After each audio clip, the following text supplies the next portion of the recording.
learning the seven hungers. Am I even hungry? What's the difference between hunger and craving? Craving is like, it's more of a hormonal response, right? And I think a lot of us can relate to that. It's like when I crave bread pudding with and milk, warm bread pudding, it's because my heart hunger is craving love, craving sweetness, craving a hug, oxytocin, serotonin, right? Those are the hormones of craving. This is DrTalks.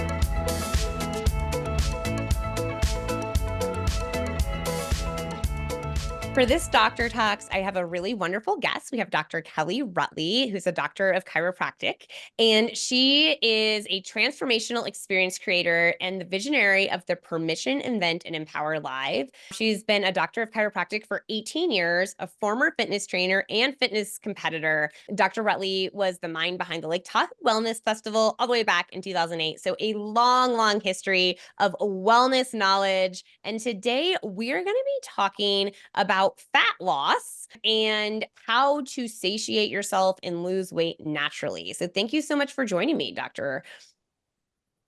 Thank you, Dr. Francavilla. It's so nice to be here with you. I am so excited to have this super relevant conversation with you today. So tell me about your transition over time from focusing on sort of, conventional chiropractic treatments and adjustments to focusing on fat loss. Yeah. So, I mean, I have always been teaching people how to lose weight, right? So, as a personal fitness trainer, prior to chiropractic school, I mean, really like when clients come to a personal fitness trainer, they say I want to get healthy. What they really mean is I want to lose weight, right? So, transitioning into chiropractic, where there really was not any emphasis on helping people lose weight or lose body fat, what I found when I got into practice is that almost every pain scenario and every pain condition I was treating was going to benefit greatly from reducing inflammation and therefore reducing body fat. So I brought weight loss or fat loss into my practice, my chiropractic practice, and as a side effect, right? So I put them on a food plan, a ketogenic food plan, and as a side effect, they lost weight and reduced their pain and inflammation like dramatically. So after a few years of that, to be honest with you, I was like, I don't need this tool anymore, right? And I think that that's like a key point that I would make, because I think it's so easy for us to get caught up in the tools, right? It's like, well, going to the gym is a tool. Chiropractic adjustments are a tool. Weight loss drugs are a tool. None of those are the destination, right? And so the destination finally became clear to me. And I was like, what do people really want? They want to be healthy, they want to live a long life, and they want to be happy. And what is it that I do that helps them get there the fastest and the best? And that's I help them lose significant amounts of body fat. And so now I really just coach coaches to coach clients in losing body fat and getting fit and getting healthy, because that's how I can exponentially expand my own personal impact. I love it. We're like two peas in a pod here. Similar journey where so much of the root causes of all the illnesses I was treating in my training were related to weight. And like you said, that inflammation, that underlying metabolic disruption that's going with it. And I was like, let's look at the big picture here. This is how we solve so much health problems. So I love your journey there, right? Once we learn the root causes of things, it's like it feels silly to keep putting band-aids on things when we can be taking care of the root cause.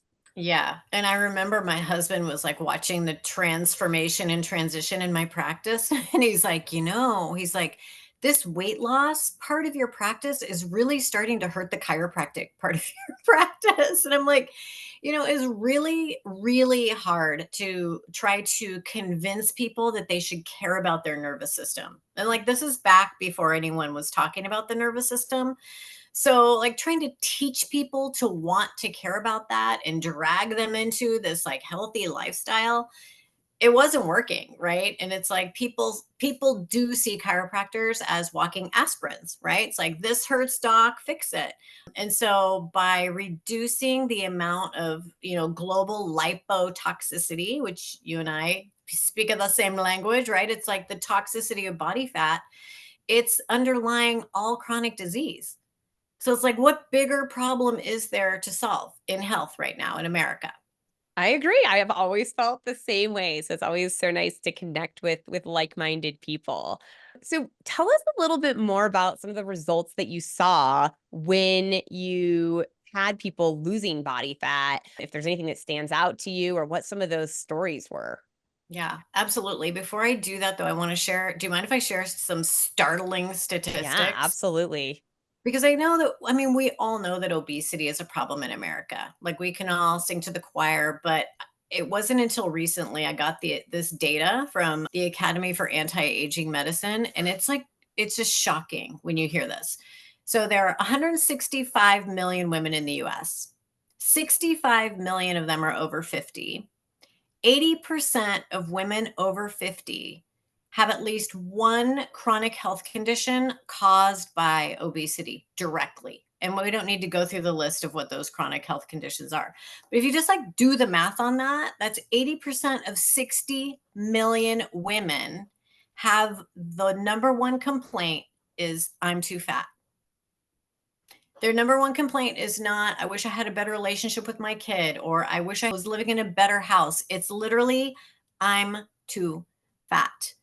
Right. And then the next thing women will say is, but I'm hungry all the time and I've got all these cravings and it's like, I just want. So we'll get into that. Like, what is the difference between hunger, craving, and wanting? What has been remarkable in my journey as someone who helps people facilitate fat loss is when I realized and recognized that we as an industry had been taught wrong and we're doing it wrong for so long. Like, I mean, I was a fitness trainer in the 90s. I was a fitness competitor, right? So it was like it was like get on the cardio twice a day, to get shredded and get ripped, like starving. We went through the low fat craze. I'm 57 years old, so I've seen all that and been a part of all that. I was part of the gym industry. So there's the fitness industry, there's the diet industry, and then there is the health industry, right? So those are three completely different industries altogether.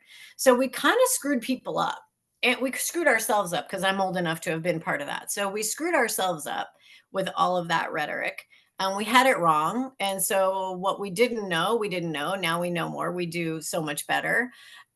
What became so incredibly remarkable was to watch and learn about all of the benefits that people experience when they're metabolizing body fat for fuel instead of sugar, and to literally see people not just get smaller and leaner and lighter and get into the jeans that they haven't worn since they were in high school, but to have them then jump in when we're like, hey, we're doing a half marathon in Kauai, who wants to come? And we've got 16 women in Kauai who stepped into our practice saying, like, with recovering from cancer diagnoses and mastectomies and chemotherapy and radiation, saying, I just want to live, Dr. Rutley. I don't want to work out. I don't want to sweat. I just want to live. And I believe you when you say that the body fat I've been carrying has been part of the problem, right? To then 2 years later, crossing finish lines at half marathons, right? So it goes from like wanting to survive to like whatever your version of thriving is. Like, let's not get too caught up in the tool. Let's remember, like, what is the destination? And all of these tools together, including the weight loss drugs that I know that you're a prescriber for, I think they are a phenomenal new tool. And I think that the audience really should start to think about, okay, what's my destination? One of my clients, Vita, actually is probably like she's one a standout in my mind because she came to a virtual event I was doing called the Permission Event. So it's like we've got like 100 people on Zoom screens, like during COVID, right? Because we couldn't do anything in person. And I just remember her face on the Zoom screen. And she raised her hand to come forward to get some laser coaching. And she's the one who had just gone through a breast cancer diagnosis, radical mastectomy, all the things. And she said, I just want to live. And she's also said, the last place I ever thought I'd find myself is at some weight loss thing. She's like, I don't really want to be here, but I don't want to die. 2 years later, She came to Kauai. We crossed a half marathon together, and now she's actually working in the industry herself. So, like, to me, it's like there's tools and there's destinations. What do you really want? I love that. And I think that destination is something I always try to figure out with my patients, right? Like, where are we trying to get with this? What are your goals? And I love it. Broke out that the fitness industry, the weight loss industry, and the health industry are different things. You mentioned the medications, which I do utilize. I am a big fan of. And those can be part of the health industry, but they also can be part of the weight loss industry, right? And Yes. so we Yes. want to very much make sure that they are part of the health industry, that we're using them to reach a health goal, to thrive, as you said. If we're just using them for weight loss, we're not developing the other components of health like nutrition and movement and stress reduction and the other things that are really, really powerful. Then they're part of the weight loss industry, and that can be Right. harmful, right? Like, that's not about thriving. 100%. Okay. So I just had a conversation with a woman yesterday who lost 50 pounds over the last year. She's in the medical world, so she's in hospitals every day. And she went on one of the weight loss drugs, lost 50 pounds on the scale, right? We don't know what it was, but it was 50 pounds of something. And I asked her what had she been eating. So the other thing too is diet means lifestyle in Greek. So we get over like the word that, like, oh my God, I don't want to go on a diet. It's like diet means lifestyle. Let's get over it. It's Yeah. okay to use the word. But she lost 50 pounds. And I said, what were you eating? She's like, well, a lot of fast food on the weekends and what I grab and go food. I'm like, okay, well, what's your version of grab and go food? And she listed off the kind of stuff that like people put in their kids' lunch boxes when they don't really know the difference between healthy food and processed food. She listed those things. And so, absolutely, like, did she lose 50 pounds? Yes. What is her chief complaint right now, though?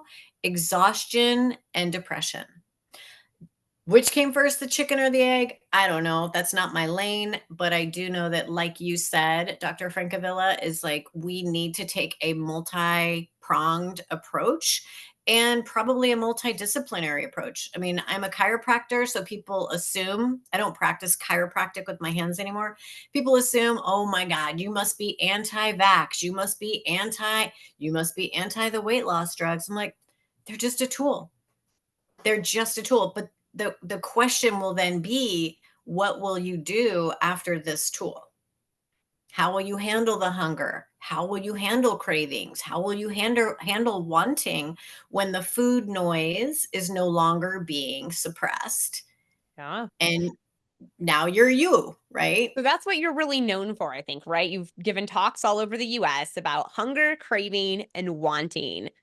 Tell us what those mean, because I don't know that everyone can break those three things apart in their head and like decide, like, am I having hunger? Am I having a craving? Is this a wanting? Like, what are those? Yeah, I'll totally simplify it because, like, there's no point in talking about like the hypothalamic pathways of hunger mechanisms in the brain and all that. It's like people who really just want to get the body fat off, get the weight off, take their fitness back, get their health back, and be happy don't care about that. But it is interesting to know the difference between hunger, craving, and wanting so that when it's happening, you can better deal with it when you know where it's coming from, right? So, true hunger is a physiological response to a lack of calories, right? It's a real thing. It's the mechanisms are, I don't have enough calories. I need more calories. I need to eat something. Where that gets all jacked up, because that's the scientific term for dysregulated, where that gets all jacked up is in like leptin and ghrelin and insulin resistance and leptin resistance and all of the communication between body fat and the brain and the rest of our body. So, to reestablish effective hunger signaling, there are different tools that we can use to repair all that, right? And yes, is are the weight loss medications showing some effectiveness with that? Yes, they are. As does mindful eating techniques. Learning the seven hungers. Am I even hungry? Right? What's the difference between hunger and craving?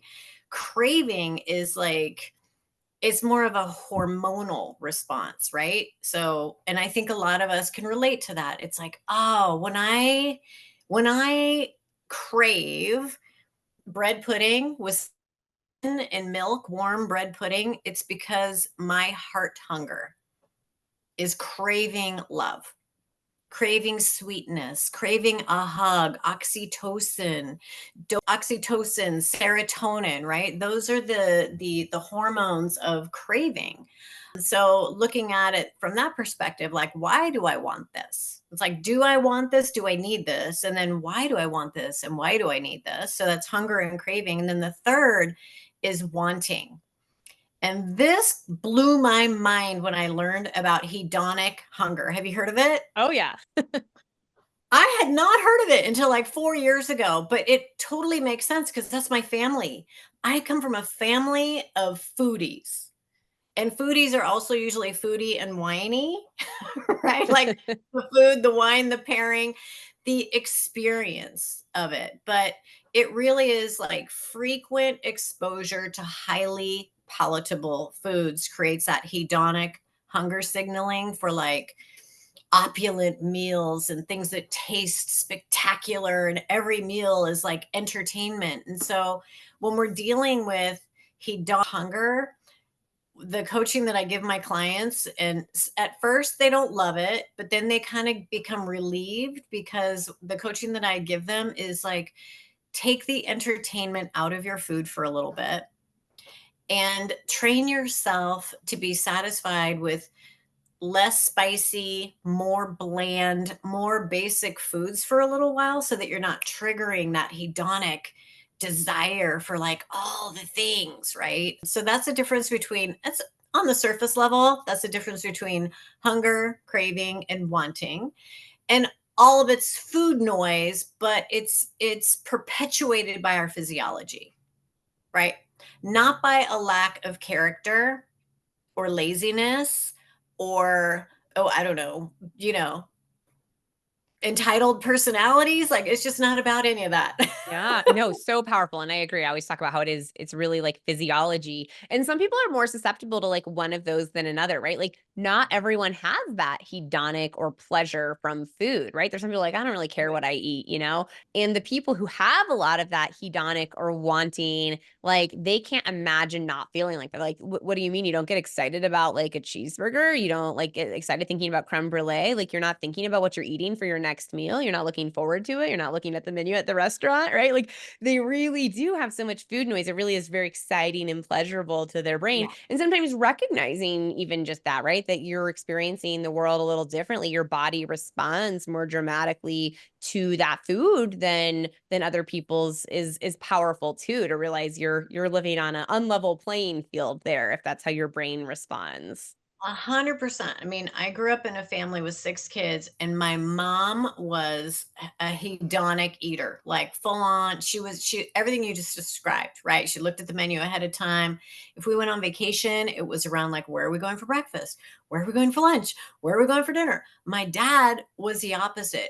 And my mom's name was Jeannie, and I just remember him going, "Jeannie is the only reason you go on vacation to eat?" And she's kind of like, "Yeah, I mean, yeah." I'm with her. Like that's kind of a big part of why I travel is because I'm like, I want to try all the new stuff. And I could care less. I'm like, if I can automate my food as much as possible, like I would do that. Where I think I leaned more when I went through my own weight gain and weight release journey, which I mean, it doesn't matter. A pound, 5 pounds for me is 100 pounds for someone else. It doesn't matter. It's just a number. For me, it was like 25 pounds. Both of my parents died in a very short period of time and within 2 years of each other. And so I was just grieving like crazy, but I was working in my chiropractic practice. I was raising our daughter, being a wife, being all the things. And I was really craving a lot. And one of the things that tends to go with craving food, if you find that you also crave other things like alcohol, right? So the same pathways. And so it was food and wine. And I finally learned, and this is one of the things I share with my clients, is like for each of these different experiences, find something to replace it. So I started running. I started making sure I saw the sunset every night and the sunrise every single morning for like 60 days. That's not extreme. None of that's extreme. I ran an ultra marathon on my 50th birthday to prove to myself that I could overcome all of that stuff. And I remember people saying, my brother-in-law in particular, he's like, that's really extreme that you would, and I wasn't running to lose weight, by the way. Like, we don't It run to doesn't lose work weight. that great to run to lose weight. Yeah, you don't need me to explain any of that. But the thing about being extreme is this: we have normalized what is really extreme, like having legs amputated from type 2 diabetes, you know, young people dying of cardiovascular disease, walking around America, going to airports, going to amusement parks, and having it be normal that obese people need to have wheelchairs to move around the world. Like, that's extreme.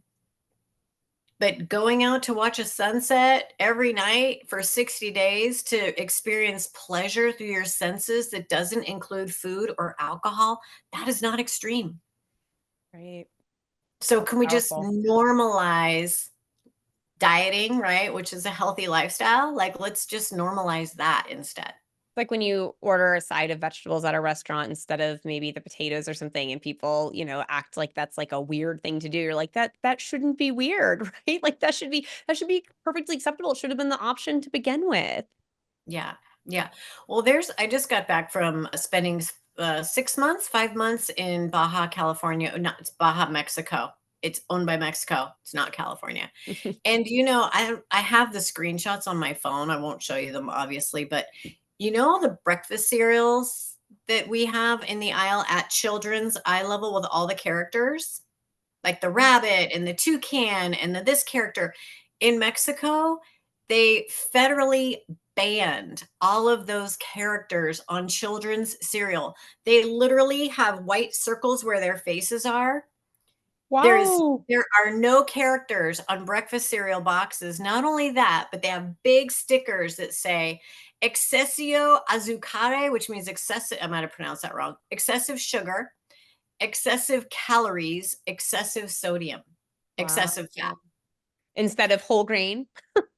Yeah. And so when you walk down the aisle with all the kids' cereals and the crackers and the cookies without the characters and all that, you just look, and then the big sticker, the warning stickers, you're like, that does not look very attractive or appealing. And as a parent who'd be buying that for your kids, you would notice that.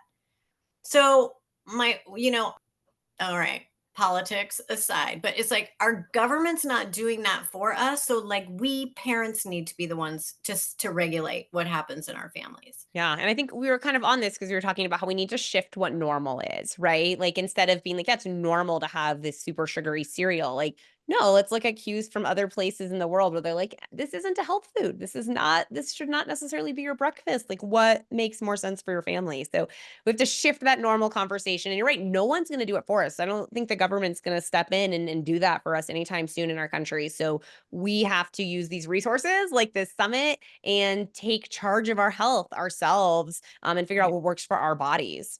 What are some of your like big tips, or like what should people do right away if they're trying to lose body fat?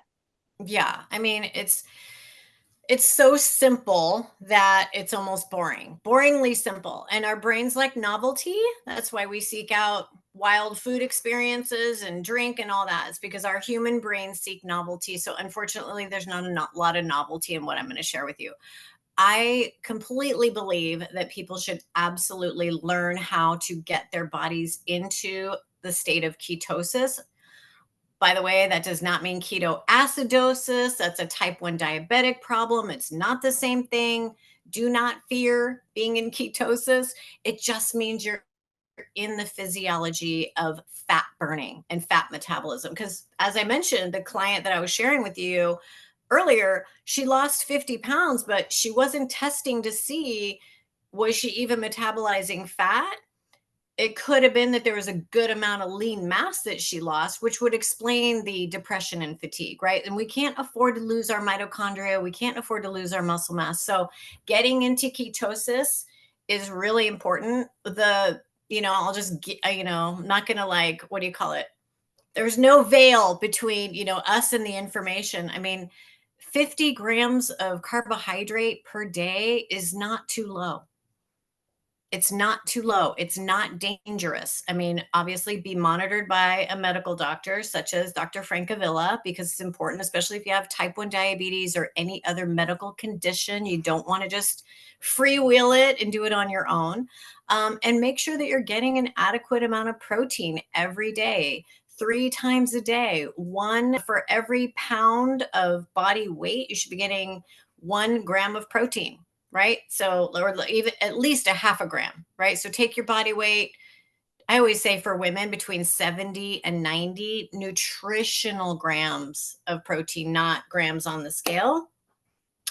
But big takeaway on what I just said, make sure you're doing this with a qualified professional, because there are a lot of little conditions out there that can flare up and be problematic if you just try to do it on your Or own. again, if you have diabetes, like you said, you're on medicine that's allowing you to eat sugar and carbohydrates. Now you Yeah. don't eat those. You often need a lot less medicine if you have type 1 or type 2 diabetes and you start keto. So definitely would Or want to make sure whoever's prescribing those medicines is absolutely. helping you navigate that sort of diet. Yes, and high blood pressure medication. Like, we see that a lot. Like, people go and say they release a lot of water right in the beginning because carbohydrates carry a lot of water.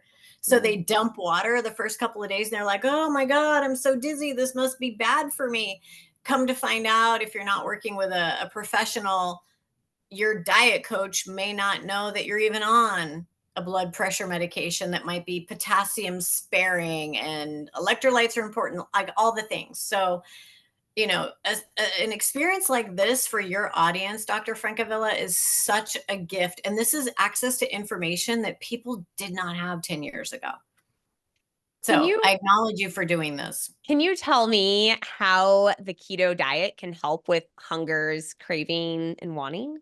Yeah, it's so simple. And I try to really make sure that when I say ketogenic diet, I mean a properly formulated ketogenic diet, not the keto, KETO, is just high fat, very low carb with no discrepancy around what type of fats you're having. So saturated fat, unhealthy fats doesn't matter on the keto diet. So on a properly formulated ketogenic diet, some of the huge benefits around hunger, craving, and wanting is, first of all, stabilization of blood sugar, stabilization of insulin, right? Stabilization of leptin and ghrelin, which creates hunger. And when your body adapts and starts to actually use those little ketones, not only the fat itself, but uses those ketones for fuel, that is like high octane brain fuel. It is rocket fuel. So, I mean, I don't know. I don't know what your position is on all this, but I mean, people ask me all the time. They're like, "How do you do all the stuff you do? Like, you never get tired." And I'm like, "Cause I'm using fat for fuel." I know it sounds really weird, but it's like, that's my drug, is No, my body fat, people right? feel great in ketosis. Like it takes a week-ish, depending on the person, sometimes sooner to get there. And then people feel fantastic when they're in ketosis. Yeah, Again, unless they have a medicine that needs to be adjusted or something else that, that they weren't doing in a supervised manner. But yeah, people feel great on it. Our brain is mostly fat, right? yeah, It responds well. It's designed to be able to run on ketones. yeah, yeah. There So definitely can be a fantastic solution.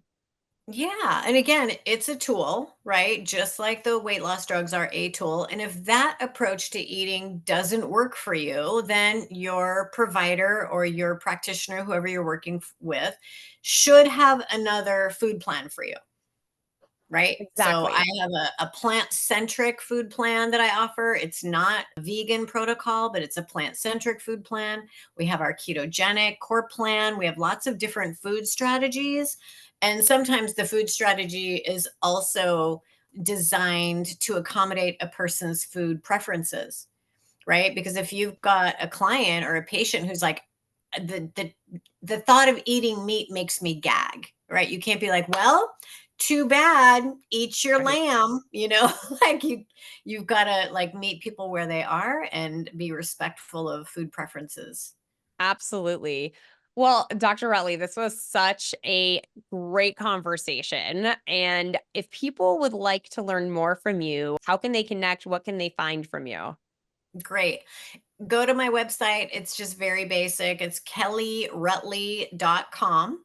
And on my website, there is a free gift for you. It's called Eat Your Way Happy. And it's a 5-day challenge that you do at your own pace and on your own. And it's got recipes and videos and a shopping list and a food strategy that works wonders for 5 days to help you get into ketosis and start experiencing the benefits of losing inches and pounds and feeling happier, because that's really the destination, right? It's like the complaint is I don't want to be fat and sick. And but the destination is don't we we just want to be happy.